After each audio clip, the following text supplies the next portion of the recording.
Today is Thursday, August 8th. This is TraderSwift, and I'm going to give you a quick market update. All right, we've had a lot of action today.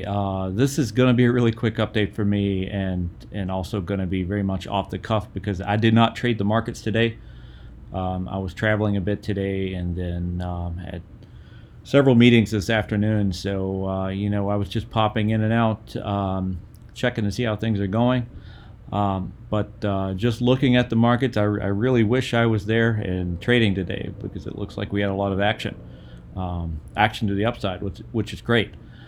Looking at the QQQs, we did end up, we came up strong. That's a really good looking candle right there.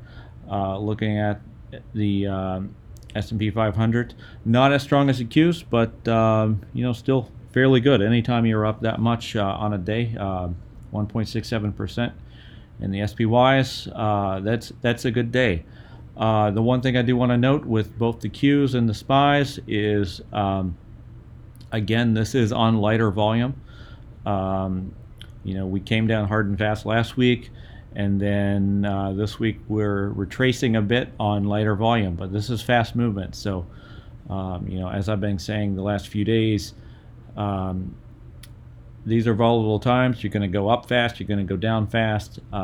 Trading days like today should only be reserved for advanced traders, or if you have time to really sit there and watch your position. So just to reiterate for the 100th time, protect yourself, set your stops, all of that. As I covered 2 videos ago, Fibonacci retracements, I thought I would talk about that a little bit. So we're continuing to retrace. Today we blew past both the 0.38 and the 0.5 areas. So we have a little room to go and still be a common retracement. So tomorrow I actually fully do expect us to come up and at least test this level. And funny enough, it is the bottom of that first major down day. So that would actually be a really logical area to test. What I would be watching tomorrow is, do we take out that area, or do we stop at great resistance? If we stop, especially if we stop below that, my thesis is still going to remain fairly bearish, given we've come down on heavy volume, we're retracing on lighter volume. But then again, we could keep rising, and then once we get up into this area, my opinion will start to change. But I like to keep an eye on that. The SPY ended in a very similar manner. It took out the 0.38, it took out the 0.5, and didn't quite make it up to the 0.618. But we may see that happen tomorrow. And tomorrow being Friday, often options expirations will impact things. Usually the way options works out is that the most number of people lose as possible. And at the beginning of the week, everyone was going short, everyone was buying puts, and sure enough, what happens? We end the week majorly up. I don't expect to end tomorrow back down here. I actually think it's more likely that we're going to remain at these levels and leave that indecision over the weekend. And then next week could be a different story, but I'll just keep an eye on it. If I were trading today, I would be trading cautiously still, trading smaller positions, being very watchful with my stops. But I would have traded today, and I wanted to trade. I actually saw some alerts go through while I was in the air on the plane, but I chose not to take them. And that's that's one thing about trading that you really do have to learn is it a good time to take a trade? Because hey, I could take the trade, maybe I don't get my stop in time because the Wi-Fi goes out on the plane, and then what? Then I'm stuck. Maybe it works out today. It actually would have worked out if I had bought earlier when my alerts were going off, and just looking at the 10-minute chart, it was straight up. So today was an easy day to trade, and if I had traded on the plane, I would have fared well. However, that's not normal. Normal action is up and down all over the place. And normal action is scenarios where you're sucked in.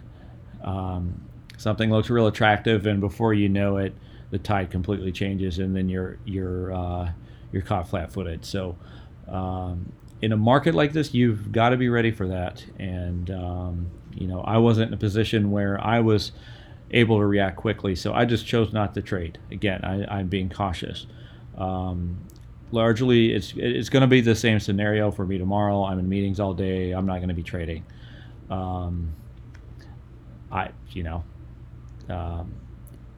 If it's a day like today, I'm going to really feel like I missed out. But hey, that's how it is. We have life to contend with. So, so other than the retracements, the only other thing I wanted to show was the some moving averages that I do look at, and then I usually look at these moving averages in different charting software, namely MarketSmith, because they're built in and pretty easy to use. However, I added them here so I could talk about them, and that's the 50-day moving average, which you see here, and then 200-day moving average. And generally the 50-day and the 200-day are good indicators that everyone looks at. If you're below the 50-day moving average, it's a time to be cautious. If you're below the 200-day moving average, it's probably time to be bearish, because that means you're in a really downward trending market.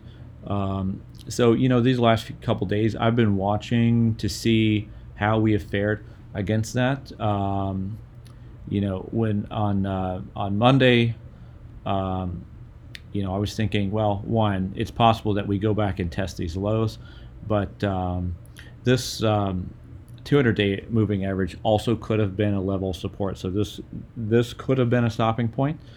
But since we had a good strong day yesterday, and then today actually broke out above that, the 50-day moving average becomes the next logical resistance point. And sure enough, here it is, like magic. And if you go back and look at this day, last Friday when it broke down, it broke below it, and then it closed just above it. And that's no coincidence. That happens a lot. So it's not going to happen every time, but just something to keep in mind. The QQQ's a little bit stronger, and that actually did close well above the 50-day moving average. So that's actually a fairly bullish sign. It's bullish that it closed above that. That's a bullish looking candle.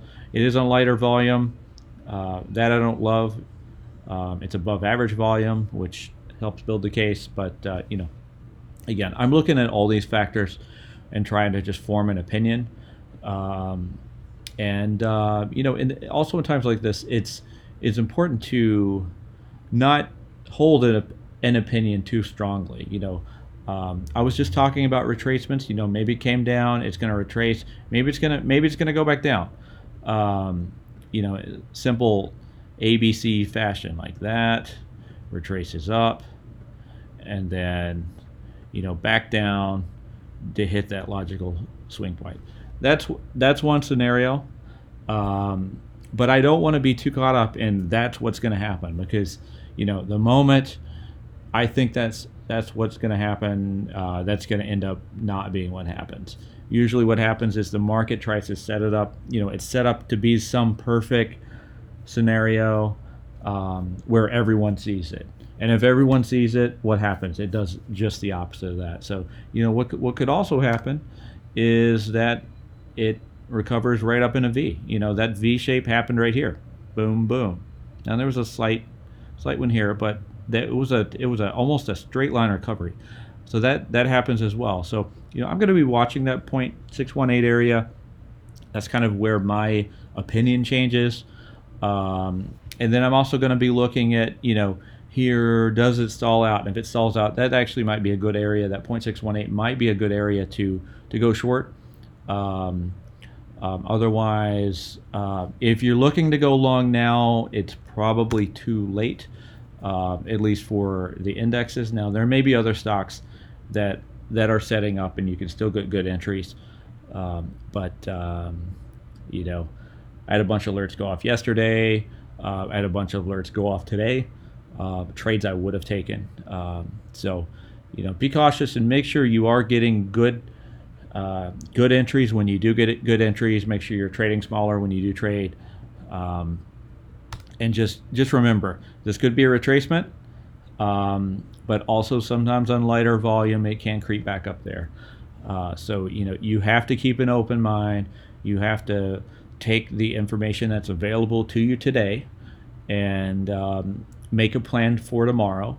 And then when tomorrow happens, you've got new information, and you've got to adapt quickly. So again, I didn't trade today, so and a lot of these charts I haven't even looked at, so I'm just going to be doing this real time. But I know these charts well already. I trade the same stocks. I look at the same list, and that familiarity helps me be able to evaluate it quickly. So I'm going to do that now. So JNUG actually looked pretty strong. I would have expected a little bit more opposite of what the market's doing, but that tells me there is still uncertainty.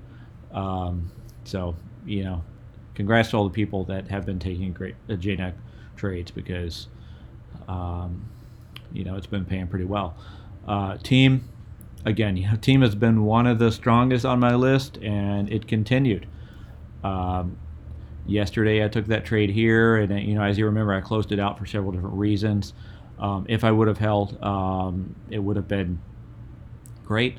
If I were trading today, I would have actually taken it again on crossing this swing point, and I probably would have held overnight to just because I think we have a little bit more upside, regardless if this is a retracement or not. But I would have my stop probably right below this candle, and I would be trading quite small. Coupa Software, that's a good day. Good day. I would have taken that trade right here. Okta, boom, another strong one, really strong one. Okta's a great company. Shopify, we hit that swing point yesterday. We continue to fully break out to new highs today. So this one, wow, Shopify just wants to run, and I was talking about this yesterday. Even on some down market days, Shopify was printing green. Not quite sure why I didn't take it the other day, but I don't know. I just wasn't feeling it. But doing good. I wouldn't buy it here. I would let it pull back to here, or let it complete an ABC and then buy that on the retracement. CrowdStrike, great day. I would have bought in again here. Zscaler, I owned this yesterday, got stopped out, did not buy back in. It broke it gapped up today. I wouldn't have bought on that gap up. I would have just thought I missed it. But this swing point here may be a good next logical area. Actually, looking at this, nah, never mind. Yeah, potentially on this one. But the safest bet is actually just waiting for new highs on Zscaler. This stock, I always feel like it's a little risky. AMD, yeah. I remember answering some questions about AMD today. You take the money. If you're up 10% or more, it always makes sense to take some off. We're in the business here to make money, and when the money's in front of you, take it. You don't have to sell everything you own. You can sell some of it, take the money, and then see what happens. But we could potentially be hitting resistance here. So you could have sold here and then just wait and then wait for it to break out above this level and buy again. And then you would have only missed this little area right here. If we have some news tomorrow, we could retrace back 10% or something, and that would be awful for you to leave that to the market. So take the money when it's in front of you. Check. That looks okay. You could potentially buy on this. I wouldn't have bought today. AYX, I would have bought again at this level. This may be ready to break out to new highs. BYND, yeah, little weaker. Smart Sheet, a little weaker. Neo, potentially ready. I remember I was in the trade here. I made a little money. I sold it because I didn't want to hold through the Fed stuff, and I'm glad I didn't. But looks like Neo's held up pretty well, so definitely keep on your watch list. Zendesk came down heavy, barely even retracing, and that retracement is on really light volume compared to the volume you were seeing. So I would not be going long Zendesk right now. This pattern is broken, especially if it hits some resistance here. You've got farther to go, at least here. So don't buy that. Pay sign. Not the most bullish looking chart. Roku. With a thing like Roku, you probably shouldn't have been in this trade, because if you were, that means you held through earnings. And sometimes it works. Sometimes you're up 20%, but sometimes you're down 20%. And I take really large positions, and I'm not willing to risk 20% of that. So I wouldn't have held. Yeah, it's great when you win, but it's like buying a lottery ticket. And I'm not really here to gamble. I'm here to make money through skilled trading. So if you made it, great, congrats, you're lucky. If not, if you didn't hold through earnings, you could have bought today, but that's just a risky kind of move that I don't typically make. I'll either let it retrace back to the 112 area, could buy it, or let it build some kind of base, some kind of foundation to work off of, and then when it takes out the high of that candle, that could be a good trade. But I'm gonna watch it, but right now I'm just gonna wait. I would love to pick it up down here though. Rapid 7, showing a little strength. I like it above this area. I probably would have bought some today. It's a little slower moving than the Octas and the Koopas and stuff, but I do like this stock. Zillow, wow, dead earnings. Yeah, negative 15%. Zillow's had a great chart, and this is why I don't play the earnings lottery, but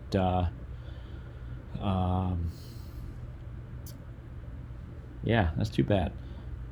I was hoping to pick up some Zillow later, but I'll keep watching it. CyberArk, I'm not interested in that. Came down earnings today, tried to recover. It's still all within the range of yesterday's candle, not that great. Twilio, strong move today. That volume is weaker. I'm not going to trust that move. It filled the gap, or almost filled the gap. It may get a little higher, but nothing I want to trade right now. Probably wait at least until this level. Well, I'm going to wrap it up right there. I actually ended up talking a lot longer than I expected, but oh well. You all seem to like these videos, and I'm just learning to vocalize my own review of the market. So hopefully you find this useful. Glad I can do this. So I'll keep you guys updated. Probably not going to do a video right after the market tomorrow. I'll probably wait until Sunday night or Saturday night, one of those, whenever I get time. But I do plan to do a weekend wrap up. So thanks a lot. Talk to you guys later. Bye.